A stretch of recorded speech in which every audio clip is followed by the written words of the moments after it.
My husband said coldly, "You'll be okay going to the hospital alone, right?" I replied, "I swear I'll make your life a nightmare." My name is Emma, and I'm currently 9 months pregnant. It's my first time experiencing childbirth, so while I'm filled with worry, I'm also incredibly grateful to soon welcome a new life into our family. My husband, Jack, works in finance and has weekends off, but he rarely offers any support with household chores or shopping. This is mainly because he often goes back to visit his parents every weekend. Jack has a close bond with his family, and since their home is nearby, he ends up spending almost every weekend there without a specific reason. Since I became pregnant, I've been careful about lifting heavy things for my daily routine, especially when buying items like bags of flour. Understanding friends often help out. My day usually starts early, making breakfast for Jack before seeing him off to work. After that, I clean up the house, do the laundry, and go out shopping if needed. Once I'm back, I start preparing dinner. Only after completing these tasks do I get some time to rest. After taking leave from work, I took up blogging. Every day, I write a journal, adding pictures of things like meals, blue skies, and flowers blooming in the garden. Many friends leave comments, and this small joy has become a daily ritual for me. One evening, as I was preparing dinner, my husband returned home as usual. He tossed his bag and jacket on the sofa carelessly, and I picked them up, hanging them on the coat rack. "Welcome back, Jack. I made spaghetti for dinner." "I'm taking a shower," he said flatly, and headed straight to the bathroom. It's been 3 years since we got married, and I've rarely seen any kindness or consideration from him. Sometimes I wonder if this is what marriage is supposed to be like, but I've come to accept it. When Jack returned in his pajamas, I handed him a glass of juice. "Where's the beer?" he asked, glancing at the bar. "Oh, sorry, I forgot to buy it today. I'll get some tomorrow." "Seriously? Go to the store now." His tone changed instantly, and anger was evident in his voice. I was annoyed. Why was he asking his pregnant wife to do this? "If you want it so badly, why don't you go get it yourself? It's hard for me to move around with this big belly." At that, he grew angrier and started yelling. "You're the one who forgot to buy it. Just because you're pregnant doesn't mean you get special treatment." My mother always said it's important to keep active during pregnancy. Knowing he doesn't calm down easily when mad, I reluctantly decided to go to the store. When I arrived, I ran into Hannah, a neighbor. "Oh, Hannah, good evening." "Evening, Emma. Forgot to buy something?" "Yeah, I ran out of sauce." Hannah's cheerful voice lifted. My spirits lifted a bit. Jack really wanted beer, so I had to come and get it. Why didn't he just come himself? That's what I said, but it didn't get through to him. "Sounds like you're having a rough time, Emma." After walking together for a while, Hannah and I parted ways at the corner. When I got home, Jack was sprawled out on the sofa, watching TV, not having even cleaned up after dinner. "What took you so long? What were you messing around for? Give me the beer." Jack's harsh words made my heart ache, but I handed him the beer silently and began tidying up the kitchen. How could he say such things, especially when I'm pregnant? I wanted to argue, but I knew it would lead to another fight, so I stayed quiet. I ate dinner, took a bath, and went to bed. The next morning, Jack acted as if nothing had happened. It seems like he's the type to forget things after sleeping, but I couldn't forget his harsh words. I consciously ignored him. What's with the attitude? Don't take it out on me. I'm heading to work, so try to be a little more considerate. You know the value of gratitude, right? I felt like shouting that he should apply that to himself, but instead, I sighed deeply. "Be careful. And I want dinner tonight. See you." With no further explanation, Jack left. I did my usual chores and went shopping. Since Jack said he wouldn't be home for dinner, I made a light meal for myself. But just as I was about to eat, I heard Jack's unexpected return. I rushed to the entrance. "I'm back." "But you said you wouldn't need dinner." "Yeah, but plans changed. I'm hungry." "Do you have food?" "I only made enough for me today." Jack's face twisted with anger. "Didn't you even think I might come back? This is unbelievable." He went to the dining table, saw the meal, and his expression darkened. "What's this supposed to be? I wonder if you're even doing your duties as a wife. Don't waste the money I work for." I quickly prepared something for him, trying to keep him from getting angrier. "Maybe you should take some cooking lessons from my mom. Your cooking's lacking." Again with the comparisons to his mother. Doesn't he realize how hurtful those words are? "I can't eat this. Go get something." My heart sank even more. "I'm already ready for bed. Can't you go?" "Forget it. First, you forgot the beer. Then you don't make dinner. It's frustrating. I'm going to my parents' place." He stormed out. Alone in the house, I felt a strange sense of relief. The next morning, I got a call from his mother, who scolded me for not serving Jack properly. She called it moral harassment. I explained, but she didn't listen, so I apologized. After the call, my mood sank. Since Jack wasn't home, I decided to have a late brunch. But I knew he would return, and my anxiety grew. I decided to make a special dinner, shopping with care, and even adding his favorite beer to the cart. I shortened my blog time to cook. The table was set beautifully, like for a special occasion. With this, he should be satisfied. I waited, but he didn't show. I tried calling, no answer. An hour passed, then two. Finally, he came back drunk. I'm home. Rushing to the entrance, I found Jack on the floor. "What happened? Are you okay?" "Too loud. Go away," he spat out. I tried to help, but he shoved me off. "Don't touch me. How ugly, to think you're my wife." Those words cut deep. Did he not see me as family anymore? Tears filled my eyes. All my effort for nothing. I ate alone, drowning in loneliness. The next morning, Jack acted like nothing was wrong. "My head hurts. Why did you leave me on the floor?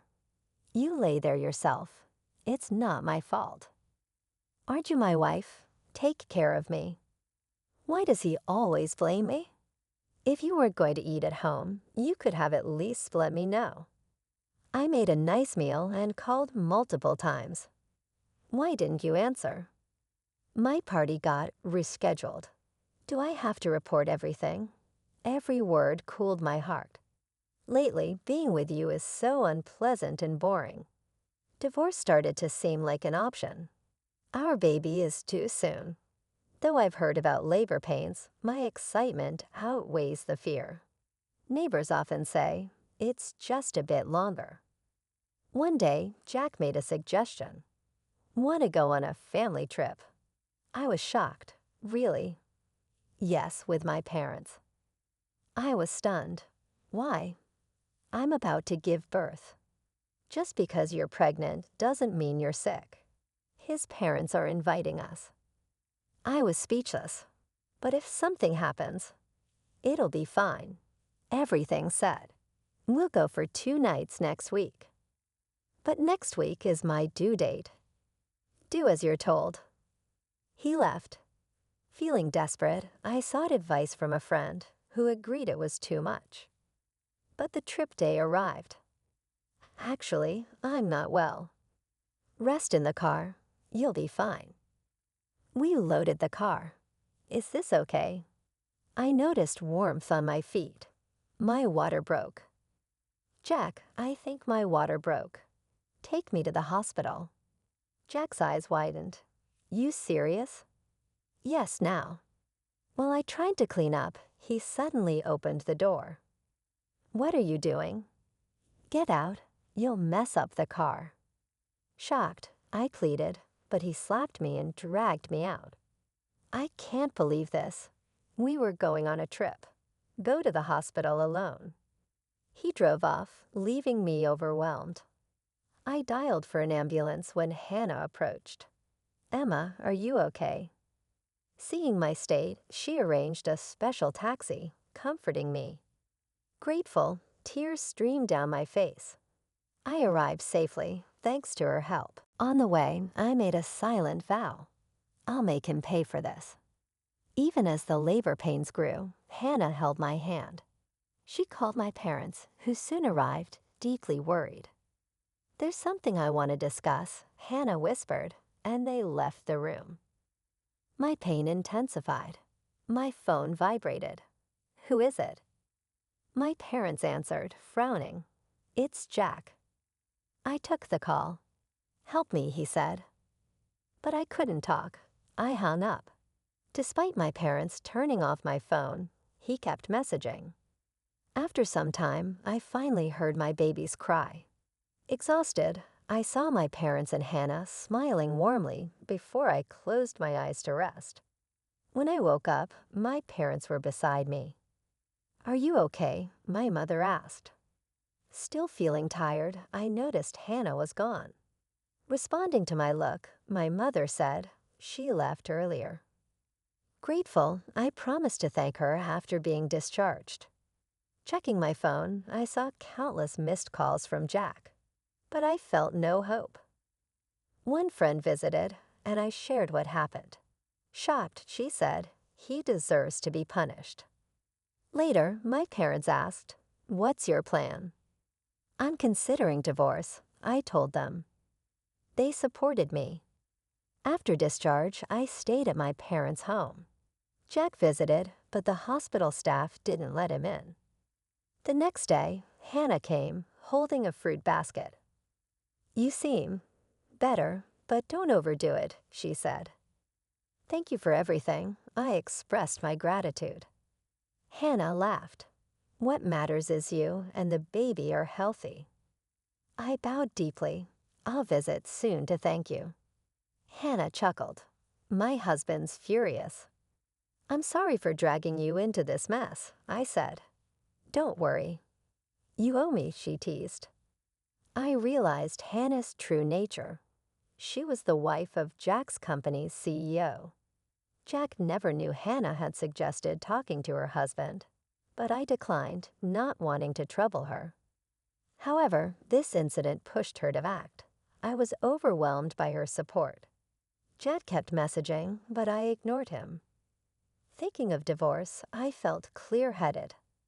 As I prepared to leave, a friend showed me a viral video. It was of Jack yelling at me in the car. His details, even his company, were exposed. Now he was under heavy criticism online. Jack made excuses, saying I had a travel commitment. His parents, too, faced backlash. My phone rang. It was my mother-in-law. Answer and tell her off, my friend urged, but I didn't have the energy. Calls from Jack, his father, and his mother filled my log. Even the hospital staff noticed and supported me. As my discharge approached, I worried they might be outside. Don't worry, my parents reassured me, yet I still felt uneasy for my baby's safety. But that worry vanished when men in black suits surrounded me. One of them opened the car door gently. Don't worry, we're here on her request. My parents smiled. See, nothing to worry about. I got in the car smoothly. Jack and his parents were helpless against the bodyguards. I felt immense gratitude for Hannah. My parents agreed, saying we must repay her kindness. I started a new chapter, but Jack and his family kept contacting us. I mailed the divorce papers, but they didn't respond. One day, my in-laws called. My father answered. Arrogantly, they said, she's family, so she shouldn't complain. My father retorted, and they hung up. We decided to consult a lawyer, and he agreed to help. When he contacted Jack, my husband was initially defiant but soon caved. "We'll handle it ourselves," the lawyer calmly replied. "This is on Emma's request." Jack fell silent. The mention of court made him panic. "I don't care about the kid. No need for support," he said. My lawyer explained the legalities, but Jack refused to understand. "We'll see you in court," he said. His parents panicked and agreed. Shocked, I realized how foolish I'd been to marry him. Hannah laughed. "How about garnishing his retirement?" Overwhelmed by her insight, I got a call from my lawyer. Jack wanted to apologize in person. We agreed to a call with the lawyer present. "Apologize and I'll forgive you," he demanded. "The house is a mess. All your fault." Calmly, I said, "Just so you know, this is recorded." "Wait, I was joking. Let's start over." I hung up, handing the recording to the lawyer. I asked, "Can this be used?" He sighed. He's incorrigible. My parents agreed. At some point, I realized I was enjoying this. The divorce wrapped up quickly. Child support and property were settled. Thanks to Hannah's husband, Jack was fired. Unable to pay his loans, he returned home, struggling with part-time jobs. His parents faced rumors and lived in unease. Surprisingly, social backlash seemed harsher than legal punishment. With matters settled, my baby and I visited Hannah's home. She and her husband doted on my baby, making us feel welcomed. Our families became close. Hannah's son was my age, and our relationship unexpectedly blossomed. A few years later, I realized I might actually become part of Hannah's family after all. Life truly is unpredictable. My child, my new life, and the support of Hannah's family gave me a renewed sense of purpose. Watching my child grow up in a healthy, loving environment filled me with hope and joy. As life took unexpected turns, I realized that sometimes endings are just new beginnings in disguise. It wasn't just about escaping an abusive relationship. It was about rediscovering myself, finding my inner strength, and creating a life filled with love, laughter, and lasting happiness. Truly, life is unpredictable,